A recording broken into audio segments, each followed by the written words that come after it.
When the dream pretends to be reality, we know that a dream can seem real. That's not even up for debate. People say it all the time. It felt like a nightmare. Or, it was so vivid it seemed real. But here's the key word, seemed. A dream can never actually be real. How do we know? Because the definition tells on itself. A dream is a series of thoughts, images, or sensations occurring in the mind during sleep. Or at best, a cherished aspiration, ambition, or fantasy. That's it.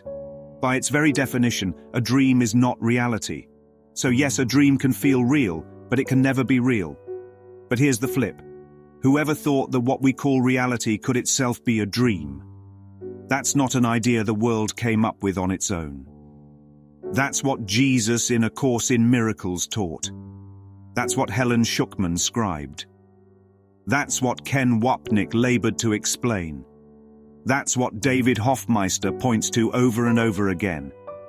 The radical idea is not that dreams feel real, but that the so-called real world is also a dream. And that changes everything. Existing as a thought in God's mind. The Course tells us we exist as a thought in the mind of God. An eternal extension of love, not a temporary flicker of flesh and blood.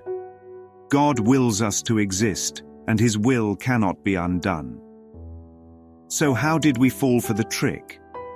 How did we come to believe we were merely human, flesh and bone, stuck in time, trapped in geography, living in bodies that suffer, age, and die? That's the great sleight of hand of the ego. Convincing the Son of God to believe He is less than what He is. Convincing eternal love that it could squeeze itself into dust. Convincing boundless life that it could end. Whose nightmare is this? So the question becomes, are we simply actors in someone's feverish, complicated nightmare? The ego whispers yes. It says this world is the stage, this body is the home, and the chaos around us is reality. But ask yourself, can the real ever be threatened? Can truth be changed? Can love end? If not, then what is this world we keep calling real? The ego's trick, misplacing where we live. The ego's greatest con is location.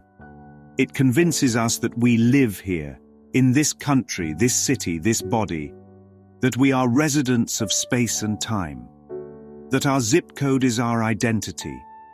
But what if the real address has never changed? What if we live instead in the mind of God, always have, always will, and never left? That's the thought the ego fears more than anything. Because the moment we remember where we actually reside, the dream begins to dissolve. The illusion collapses, and the world loses its hold. Seeming verses. Being it comes down to this. A dream can seem real, but it can never be real. And the real world we cling to is just the ego's dream on steroids. Bigger, louder, more convincing.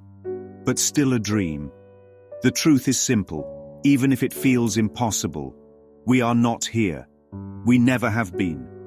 We remain exactly as God created us, whole, holy, eternal, untouched. So ask yourself with all honesty and courage, do you live here, in this body, this city, this fragile story of time? Or do you live in the mind of God where you have never left? The answer is already written. The ego just hopes you never ask the question.